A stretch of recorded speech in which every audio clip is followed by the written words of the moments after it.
Assalamualaikum warahmatullahi wabarakatuh. Waalaikumsalam warahmatullahi wabarakatuh. Balik lagi yang pastinya di podcast Riau 46 di edisi kali ini menambah pengetahuan pastinya ya. Apa tuh? Menambah pengetahuannya karena kemarin kan beberapa episode kebelakang tentang geologi, Betul. ya kan, geologi, dan sekarang menambah wawasan lagi tentang apa ya? Tentang wawasan informasi geologi lagi dengan bersama ahlinya ya. Geologi lagi apa sih? Pokoknya ini tentang Bandung lagi yang apalagi tentang apa kemarin kan tentang sesar Lembang, kebencanaan, mitigasi segala macam. Ini masih ada hubungannya. Betul, geografisnya. Ya. Geografisnya seperti apa Kota Iya. Bandung, dan juga ini langsung aja ada narasumber yang ini harus nih, saya menarik sekali nih dengan materi hari ini. Siapa narasumbernya? Narasumbernya siapa? Silakan, Kang. Dikenalkan, Kang. Ini pasti ini penyebutan dari keahliannya pasti ini agak gimana Oke. gitu. Narasumber ada Pak T. Bahtiar, Oke. ahli geografi dan Toponimi. Toponimi. Ahli geografi dan toponimi. Tuh kan, baru Agak asing nih, Pak. Toponimi itu apa itu, Pak? Ya, toponimi itu bahasanya ada dua. Satu, mengkaji asal-usul nama tempat. Yang kedua, regulasi tentang mengatur tentang toponimi. Tentang toponim. Contohnya, Pak. Yang mana? Yang toponimi itu apa? Misalkan asal-usul suatu daerah kok disebut nama ini gitu kan, seperti itu. Ya, yang bersangkut paut dengan topik hari ini adalah misalnya di Cianjur ada nama tempat Cieunder. Cieunder. Oke. Itu selalu bergetar. Oh, iya. Orang nggak ngeh. Begitu gempa Cianjur kemarin, paling rusak. Oh, gitu. Cieunder itu. Cieunder. Oh, jadi penamaan itu bukan dari istilah penyebutan masyarakat, tapi ada secara datanya pun ada begitu. Awalnya masyarakat lama kan tidak mencatat, tahu, betul. tidak mendata. Cuma karena kawasan itu sering under karena gempa, oleh mereka disebut Cieunder. Daerah yang selalu bergetar. Ketika tidak bergetar, tidak Ya, ada biasa yang aja. peduli. Oke. Begitu gempa kemarin Cianjur, itu paling rusak. Oke, kalau misalkan di Bandung ada namanya kan kalau ada Buah Batu, ada Kiara Condong, itu Betul. berarti ada sangkut pautnya dengan sebuah sejarah misalkan seperti itu. Iya, sejarah alam atau sejarah tumbuhan, ekologi. Oke. Kalau misalkan Kiara Condong, ini sedikit aja nih spill nih. Iya. Saya juga Karena beda-beda bahasa Ya nih. itu dia, saya menariknya itu karena kan saya juga mau nambah wawasan juga ya. Oke. Kayak Ini satu topik khusus sebetulnya. Oh iya. Tapi spill aja dikit aja, Pak. Iya. Kiara condong berarti ekosistem di sana itu ada pohon kiara Oke. yang sudah tua sehingga condong, miring. Miring. Jadi sebetulnya toponim itu bisa menjadi landasan bagi aktivitas misalnya penghijauan. Oke. Ya kiara diperbanyak pohon kiaranya agar tidak panas. Kalau ada seke loa Ya. di pinggir-pinggir sungainya ditanam pohon loa Oh, oke. gitu. Jadi yaudah bisa deh, kita menjadi ke geografi lagi, Pak. soalnya ini takutnya geografinya malah geser. Betul, durasinya malah sempit lagi. Tapi ini mungkin di next episode kita bakal bahas Iya, seperti betul, itu ya. betul. Oke, Mangga. tapi Pak, ini ngomongin tentang Bandung sendiri, geografis Bandung ini banyak orang bilang unik katanya ya di Indonesia ini. Seunik apa sih geografis Bandung ini sebenarnya? Bandung itu unik karena ada dataran di ketinggian. Dataran di ketinggian. Oke. Iya. Oke. Ada datar yang begitu luas, tinggi di ketinggian. 600 lebih kan Bandung. Ya. Iya. Dan hamparan yang luas datar. Lalu dataran itu dikelilingi gunung-gunung. Nah, itu ada positifnya dan tentu ada negatifnya. Nah, itu gitu. penyebab datarnya Bandung itu karena apa? Kalau misalkan saya melihat ya, kalau bukan melihat, kalau riset itu kan dulunya itu cekungan seperti itu. Iya, Nah, iya. kalau itu ceritanya seperti apa itu, Pak? Iya, saya buka Boleh. gambar ya. Nah, ini baru kali ini nih ada visualnya ya. Kayak begini betul. nih. Ada visualnya nih. Iya. Nah, ini biar nggak susah. Iya. Ini potongan dari Gunung Tangkuban Parahu Betul. ke Malabar. Oh, oke. Ini Tangkuban Parahu, Mhm. ini Malabar. Nah, ini datar banget. Oh. Jadi antar montana di antara gunung. Di antara gunung. Iya, ini nih. Mhm. Nah, mengapa ini datar? Pertanyaannya kan gitu ya. Betul, betul. Ini asalnya bergelombang. Ya. Asalnya bergelombang, lalu 105.000 tahun yang lalu Gunung Sunda meletus, membendung Citarum di utara Padalarang, di sekitar Padalarang, lalu tergenang. Oh. Lalu tergenang selama hampir 90.000 tahun. Nah, selama itulah ada endapan nempel di yang lembah, mengendap di yang lembah, terus sampai atas selama 90.000 tahun. Akhirnya datar karena air digocong, digoyang air jadi datar. Jadi dari Cicalengka sampai Raja Mandala itu datar. Karena endapan Danau. danau. Oke. Berarti si cekungan Bandung itu bukan berasal dari kawah Gunung Sunda yang meletus kan membentuk kawah gitu seperti itu. Berarti bukan itu ya? Bukan. Bukan. Jadi Gunung Sunda meletus, nah si larvanya itu nutup saluran Citarum begitu. Laharnya. Laharnya betul. Iya, betul. laharnya. Iya. Oh, laharnya nutup saluran Citarum, Ya, di lalu Padalarang. terbendung. Lalu terbendung. Iya. Oh, berarti airnya itu dari Sungai Citarum sendiri. Citarum dan anak-anak sungainya. Anak-anak sungainya. Oke. Iya, dari Kalau utara hulu, atau- oke. Kalau hulu Sungai Citarumnya ada di mana itu, Pak? Ada dua versi nih. Mm-mm. Versi dalam catatan Bujangga Manik. Mm-mm. Bujangga Manik itu putra mahkota kerajaan Sunda yang berjalan dari Bogor sampai Bali untuk sambil belajar di padepokan agama saat itu. Oke. Dia mencatat bahwa hulu Citarum itu adalah Gunung Sembung. Gunung Sembung itu ada di Di lereng Malabar sebelah barat. Oh, Ke selatan sedikit dari Cisanti, Oh, Curug Cisanti. yang air mata air Cisanti. Iya. Oh, iya betul. Dalam Bujangga Manik juga disebut Cisanti. Mhm. Hanya sebagai tempat suci, tempat berdoa. Nah, dia menyebutkan hulunya sih di Gunung Sembung, Mhm. gitu. Jadi ada dua versi modern sekarang, belum tentu tepat juga, dan ada versi klasik, versi Bujangga Manik yaitu di Gunung Sembung, Oke. gitu. Kalau sama Sangyang Tikoro itu gimana? Sangyang Tikoro itu gua sungai bawah tanah Oh. di Kapur yang pada masa lalu dipercaya tempat bobolnya Danau Bandung Purba. Mhm. Oh. Menurut versi saya itu bukan di sana. Bukan di sana. Bukan di sana. Iya. Tapi di mana itu, Pak? Lebih ke hulu, lebih tinggi. Oh, lebih tinggi. Lebih tinggi. Jadi Mhm. kalau pakai peragaan Boleh.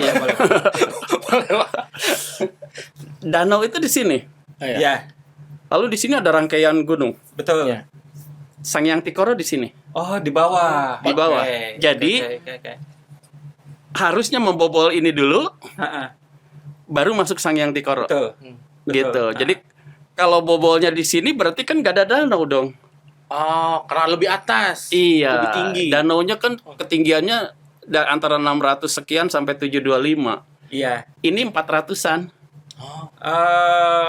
Iya. Berarti kan ada selisih 300. 300. Betul, Iya. betul. Gitu. Jadi versi saya bukan di sini. Bukan di Sangyang Tikoro. Iya.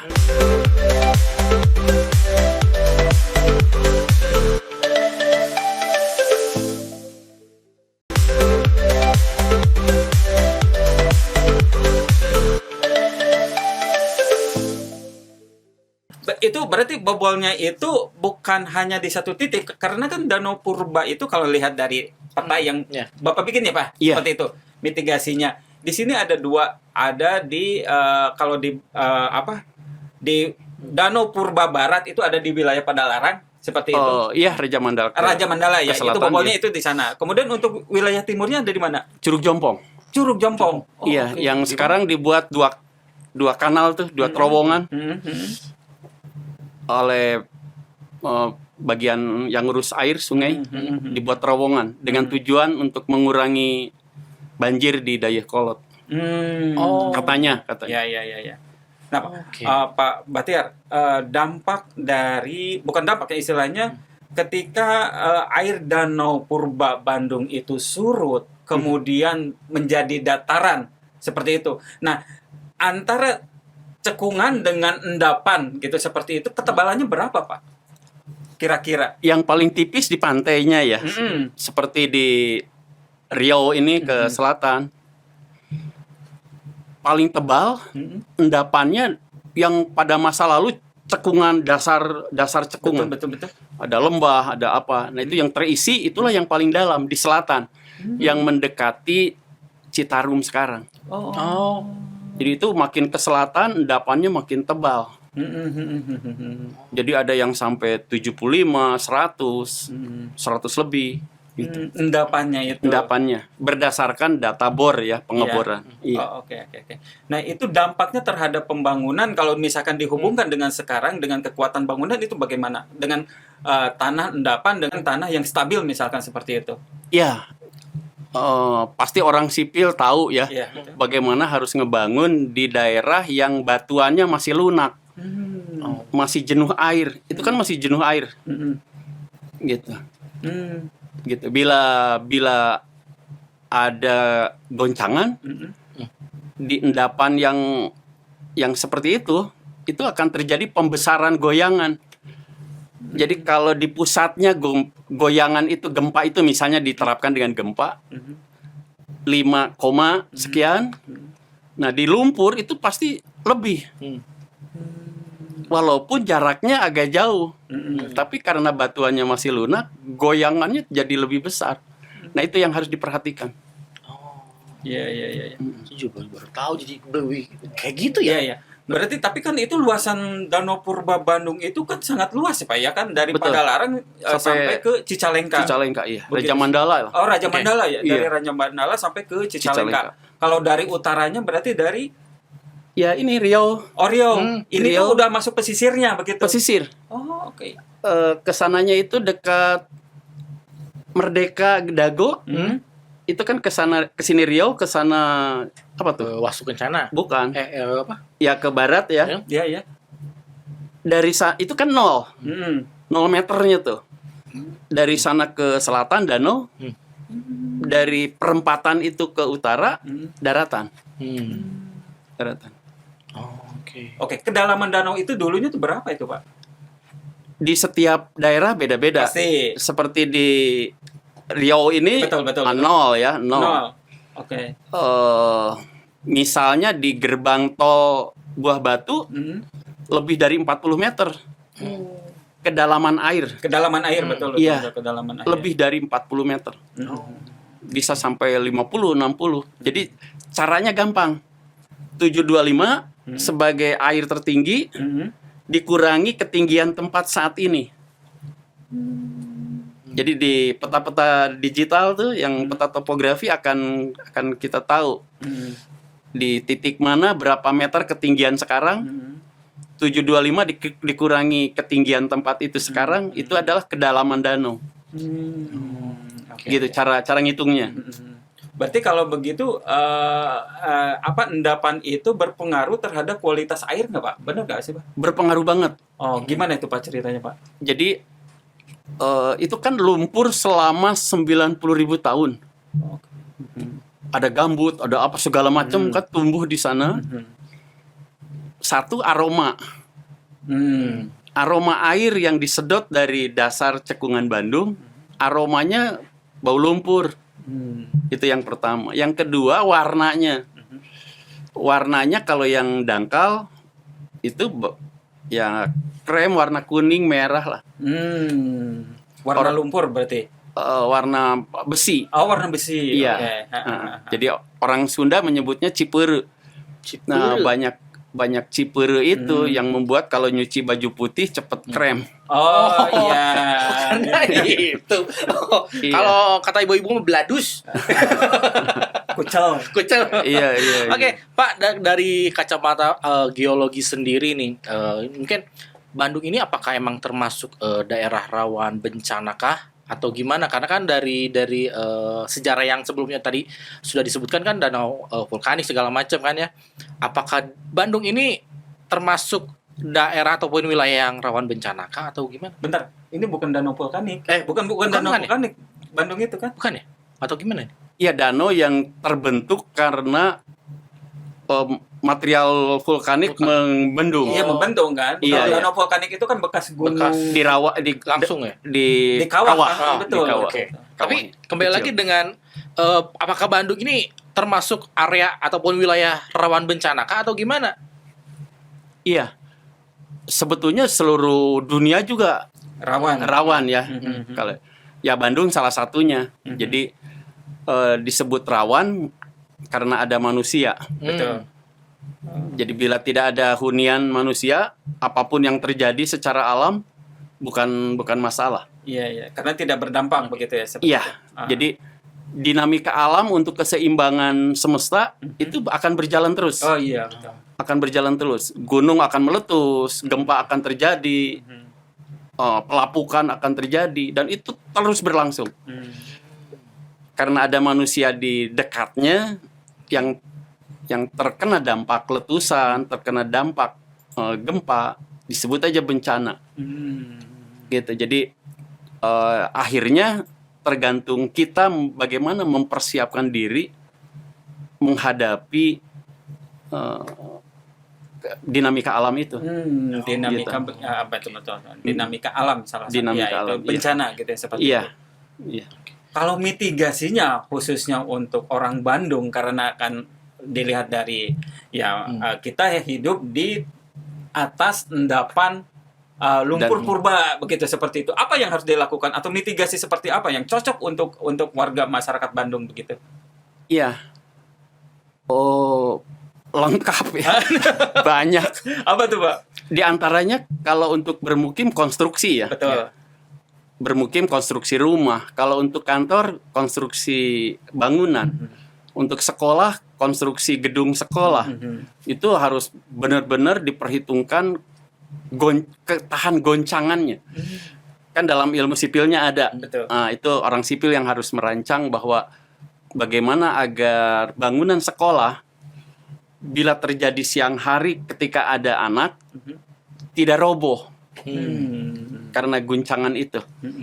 Jadi pada akhirnya muaranya bukan sekedar bangunan tahan gempa, tapi punya nilai kemanusiaan, menyelamatkan begitu banyak orang, menyelamatkan satu orang pun bila ada siswa di sana, itu kan nilai kemanusiaannya tinggi.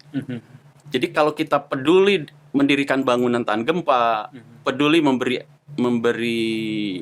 penjelasan tentang mitigasi, nilai kemanusiaannya tuh tinggi. Karena berusaha untuk menyelamatkan nyawa orang. Jadi ada ikhtiar, ada usaha, ada mitigasinya. ada mitigasinya. Oke.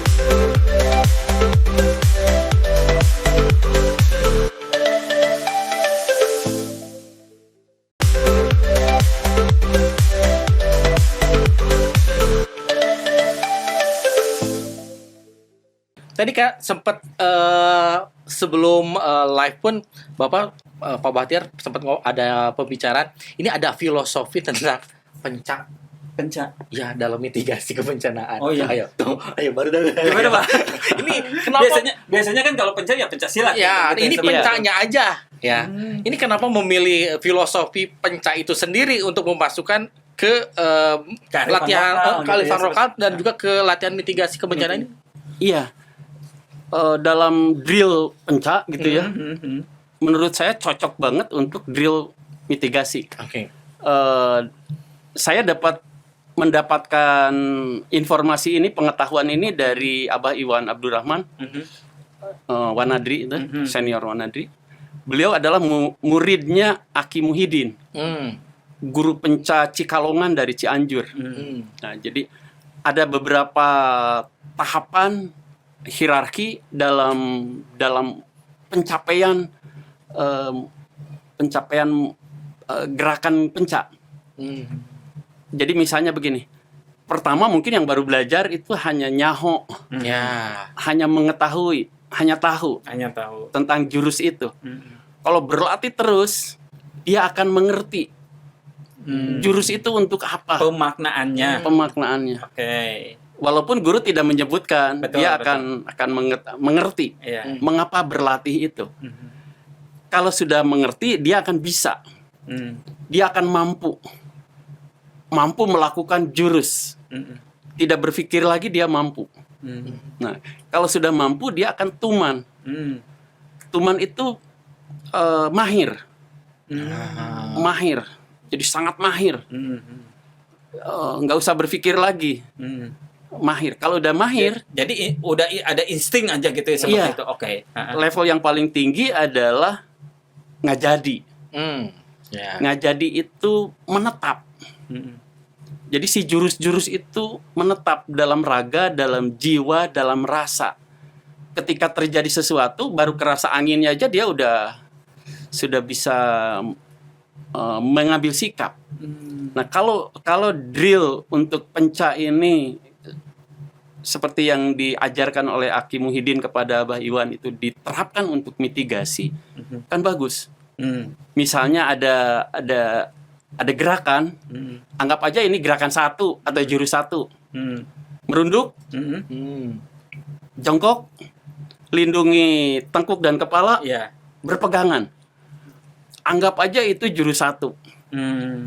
Terus dilatihkan. Oh, jadi kuncinya adalah simultan terus Betul. menerus untuk Dilatihkan. dilatih. Dilatihkan Oke. agar dia mengerti. Kalau udah mengerti dia bisa. Ya, agar cepet respect. Refleks. Refleks. Iya. Respect. Dan Refleks ya Pak ya? iya. Oh, oke. Dan gak berpikir lagi seketika. Betul. Nah itu jadi dalam penca itu kan keseketikaan itu yang filosofisnya ngambilnya dari sana. iya, yang Oke, dipentingkan oke. itu kan keseketikaan orang bereaksi merespon stimulan Ya. tanpa berpikir lagi. Oh. Kebayang kan Ya, kalau berarti- lagi mukul tiba-tiba, "Lu ngapain ya ini?" Iya.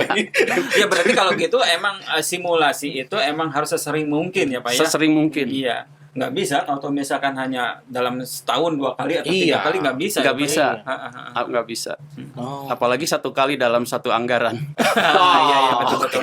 Karena emang potensi bencananya juga di Kota Bandung kan cukup tinggi juga seperti Betul. itu kan ada sesar Lembang gitu ya seperti itu. Kemudian kalau misalkan untuk daerah-daerah banjir emang sudah dari dulu katanya Pak ya kalau misalkan Bandung tuh emang selalu digenangi dengan banjir gitu ya, seperti itu. Sebelum ada manusia itu kan daerah rawa. Iya. Namanya juga Ranca Ekek. Oh iya. Oh, saya Itu orang toponim. Ranca Manyar Iya, benar. di situ juga. Toponimi. Toponimi itu. Oh iya. Ranca Manyar, Ranca Bolang. Oh, itu kan banyak Iya. gitu. Ada ranca, ada situ, Pak. Ada ya? situ, Oh, oke. situ Gunting, situ An- apa? Iya, betul. Patenggang, situ apa? Gitu. Banyak Situ banget. Aksan. Situ Aksan salah satu. Situ Aksan salah satu. Walaupun itu sebetulnya situ buatan kalau Aksan. Oh, situ buatan. Iya. Oh, bukan dari bekas danau, bukan. Danau Purba. Danau Bandung Purba berubah menjadi rawa, Betul. berubah menjadi situ, berubah menjadi sawah. Lalu lumpurnya dipakai untuk membuat bata, cekung. Oh, itu situ Aksan. Karena naluri bisnisnya kuat, betul. lalu digenang menjadi Kirain situ. Bapak Aksan yang bikin situnya. Iya, itu. Oh, itu bener. Pemilik lahannya adalah Bapak Aksan. Oh, Toponimi itu. toponimi Iya. lagi. Orang banyak menyangka Oke. itu situ yang sisa Danau Bandung Purba. Betul. Oh, Berarti kalau sisa danau sisa danau Purba itu di mana Pak untuk Bandungnya? Untuk di Saat Bandung. ini Betul? masih terlihat itu di selatan. Dari Buah Batu ke selatan itu kan yang sekarang lagi diuruk tuh. Itu kan bekas empang, bekas sawah, bekas apa? Itu masih ada. Masih ada sisa-sisanya seperti Iya, yang menjadi sawah, menjadi empang itu kan sisa terakhir. oh berarti daerah selatan lah ya. Iya, Itu daerah. masih banyak tersisa. Kalau di daerah kotanya mah sudah nggak ada ya Pak ya? Sudah nggak ada, sudah habis. Oke. Terakhir Pak, kenapa pentingnya mungkin bagi masyarakat sendiri memahami sejarah tentang Bandung ini, tentang kebencanaan segala macam. Ya istilahnya tahu diri sendiri lah gitu. Hmm. Jadi kita tuh mau melakukan apapun itu jadi tahu Oh, batasan gitu, tahu apa yang harus kita lakukan gitu seperti itu. Iya. Jadi secara alam kan ada pembatas-pembatasnya. karena ada manusia juga akhirnya ada pembatas-pembatasnya untuk hidup nyaman di kota ini. Bandung punya kelebihan iklimnya sejuk, orang banyak datang ke Bandung, bermukim di Bandung, berwisata ke Bandung. Nah, jadi kita harus memahami, walaupun misalnya bukan orang Bandung tapi pernah berwisata, sering berwisata ke Bandung atau kulineran di Bandung, jadi harusnya dia memberikan sumbangan kepada kawasan ini yang memberi kenyamanan bagi dia untuk datang ke sini adalah misalnya menanam pohon. Satu aja gitu ya, datang ke Bandung nanya-nanya ini mana yang perlu ditanam, ini dari saya nih adopsi pohon satu. Satu pohon itu kan oksigennya kalau sudah besar cukup minimum untuk 2 orang. Dalam akarnya dia terhimpun sekian kubik air. Jadi kalau ada 1.000 pohon, ada 1.000 ke 2.000 orang, oksigennya tercukupi minimum, lalu udara jadi sejuk, dan air akan mengalir teratur di mata air. Oke, terima kasih ya Pak Bahtiar ya, dan jangan lupa juga semuanya juga nanti pokoknya tayang di Kompas TV Jabar dan juga di Raka FM Bandung untuk di YouTube-nya juga, dan pokoknya setiap hari Selasa. Oke, jadi pamit ya, terima kasih untuk semuanya. Ya, saya Hendar, pamit juga. Assalamualaikum. Waalaikumsalam.